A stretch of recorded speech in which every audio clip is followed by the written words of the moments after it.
we started thinking like, is that possible? Is there a way to do that? And I got to give you guys credit. Like, you have been game for every like silly, ridiculous thing that we have thrown at you.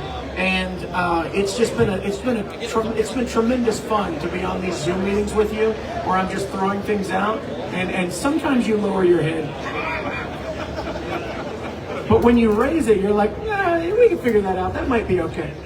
So I think it's a great partnership so far. I'm very excited, but it was all just trying to come up with something that can excite a fan base that I'm a part of. You know, that I love all this stuff, and so to get them as excited about it as I was, you know, just to try something different. One of the times he lowered his head is when you showed him your closet full of Transformers and your statues and your entire collection. I think he was like doubting your professionalism. I have no shame. Yeah, I actually did forget to introduce myself. I'm Michael Kelly. I'm the head of global publishing at Hasbro, so I get to work with all these guys on a day-in and day-basis. So, he said get to instead of have to. So I appreciate that. Depends on the day. But, Sean, how hard was it to keep this secret? Because I know that it was hard for me, so... Well, I've been at Skybound almost 11 years, so it's not the first secret I've kept. Like, and some projects take a very long time in development, so I've kept secrets a lot longer from Robert, from my wife, from my kids, from my parents. So I'm pretty good with secrets, folks. Yeah, I have to say, when Robert first proposed the idea of the secret reveal in Void Rivals, it was almost 2 years ago, I guess now, at least 18 months, and I thought, there's no way we're keeping this secret. But we managed to do it.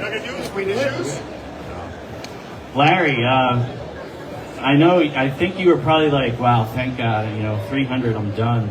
And we're like, no, sorry, we're calling you back up. How do you feel about being with Skybound? 500 issues. Well, to me, it's like just going home. I don't have to think about it.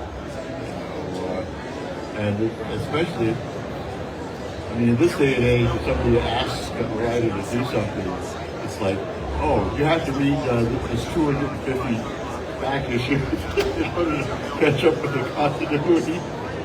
And I was ahead of the curve on it.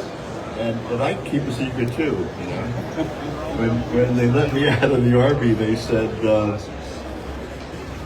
everything you can't deny, forget.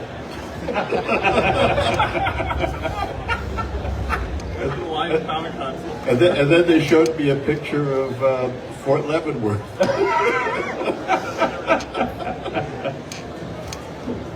So I know how to keep a secret. Excellent. Daniel, tell me a little bit about your affinity for Transformers. What's your background with the brand as well? Well, I was born in '87, so I missed the cartoon. But they played it after school when I was in second grade, and I watched that religiously until they replaced it with the Aladdin TV show, which was a dark day in my childhood. I remember going to Blockbuster and renting the Transformers movie, '86 animated one, and being, of course, like many of us all here, devastated by the scene that we all know and will not talk about, but it was a huge part of my childhood. I remember there are a few things that I always wanted to draw when I was a kid really well. And this is before Google Images. So I'm over here trying to draw an X-Wing, and I'm like hitting pause on Return of the Jedi every 5 seconds so I can draw that X-Wing. And I did the same thing with Optimus Prime dying. I kept trying to hit pause so I could get that face sculpt right.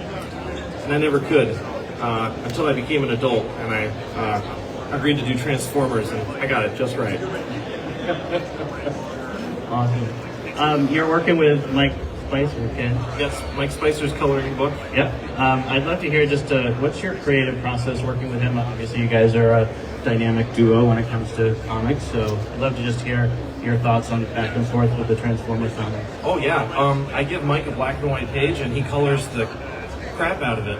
It's pretty awesome. I give him almost no notes. I gave him a few images from a few of my favorite background paintings that were done specifically in the '86 movie that were very inspirational for me as an artist, and I just said go with this vibe. And but honestly, like I've worked with Mike on a lot of books, and the process has been there's almost no back and forth. It's pretty amazing, actually. It's very special, and I'm very privileged to get him to do my books. It's incredible. Thank you, Mike. Great. Robert, what can you share about the future? Where are we going with Underjohn Universe? Oh my gosh! I mean, I think that it's a shared universe that's going to expand organically. So, Void Ravels leads into Transformers. Transformers leads into Duke. Duke leads into Cobra Commander. Cobra Commander leads into. You'll have to wait and see. It's something that if you look at Void Rivals issue 1, we have this appearance from Jetfire that's like important to the issue but somewhat small, and it's like everything's just going to be kind of like eased into. So that scene leads directly into Daniel's Transformers #1, and there's a scene in Transformers, I'm not going to say the issue number, that leads directly into Duke in a similar way, but not exactly. I just drew that page. Oh, sweet! I cannot wait to see that. And so it's just really exciting to be able to. I think slow roll is the word that we keep using, like to make sure that there's foundations built and that there's like emotions established, that you're invested on all of these characters. We don't want to move too quick because the Transformers world and the G.I. Joe world is massive, and every character in these massive worlds is somebody's favorite. And so we have to make sure that we keep that in mind at all times, and make sure that when we do start rolling out these characters, that we're doing it with the care that we would the creator-owned comics that we do at Skybound.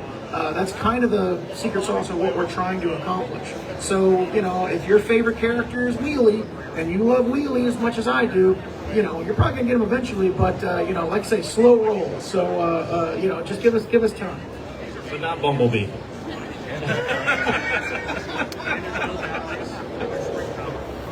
Everyone's favorite yellow We robot. know he's your favorite. Michael's favorite character. I took care of this guy. So I'm announcing a Bumblebee 12-issue maxi series. It's called Bumblebee Prime.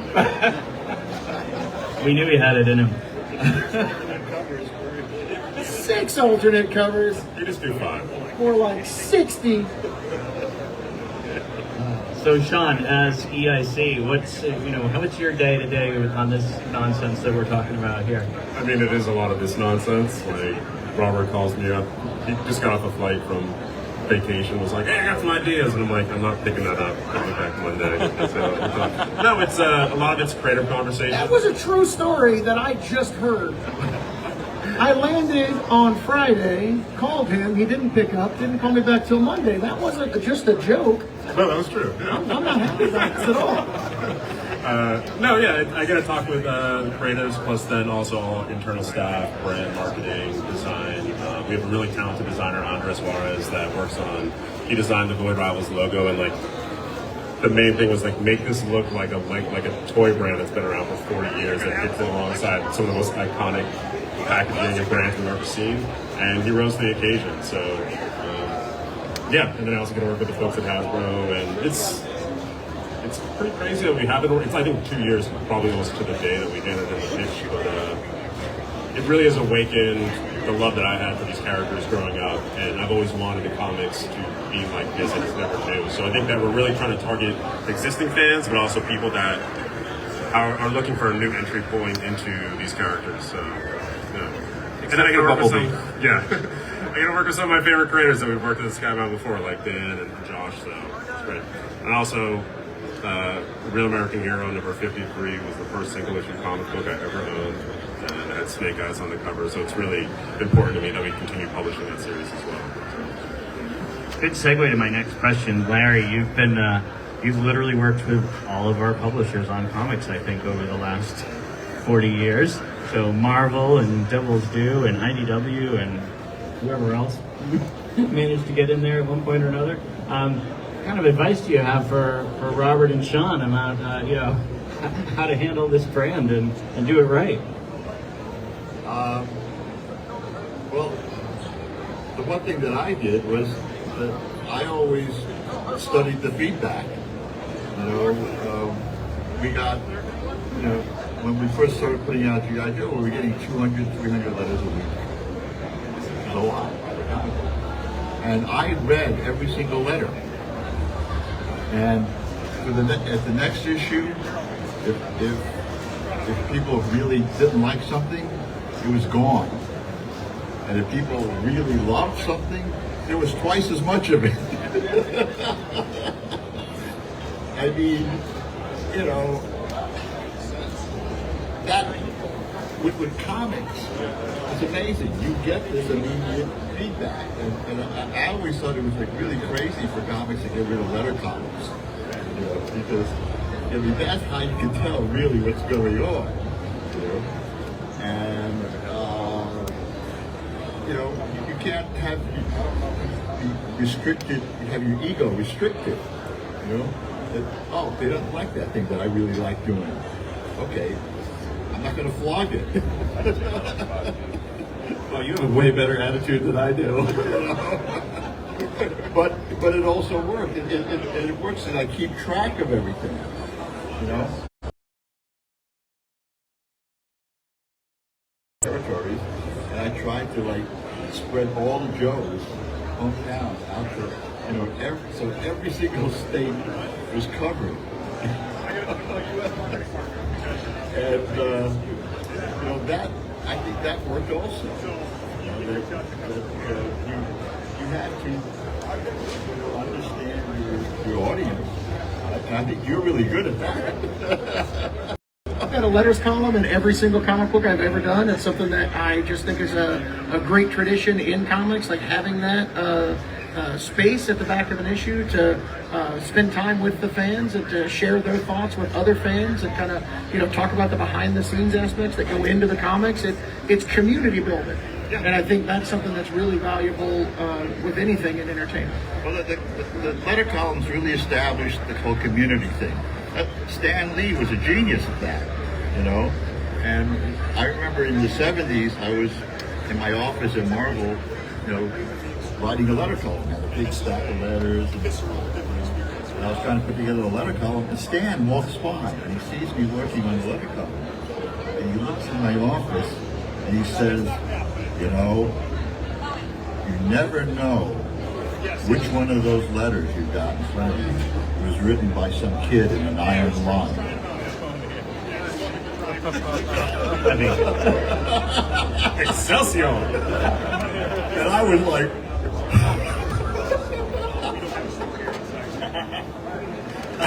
I never forgot that. Yeah. I'm going to write kinder responses in all of my letters columns from now on. All right, Daniel, I'd love to hear, you know, without, let's put Bumblebee aside for the moment. Of course. But Gladly. if we could, I'd love to hear just anything without too much spoilers, but maybe a little hint to what you're excited about, what big moments you've got cooked up that you could tease the audience with me. Well, if you don't mind, I'd love to focus on the kind of smaller details that I've been trying to put into the Transformers book that I hope will just bring some new flavor. I'm trying to figure out a cool way to have the Transformers transforming.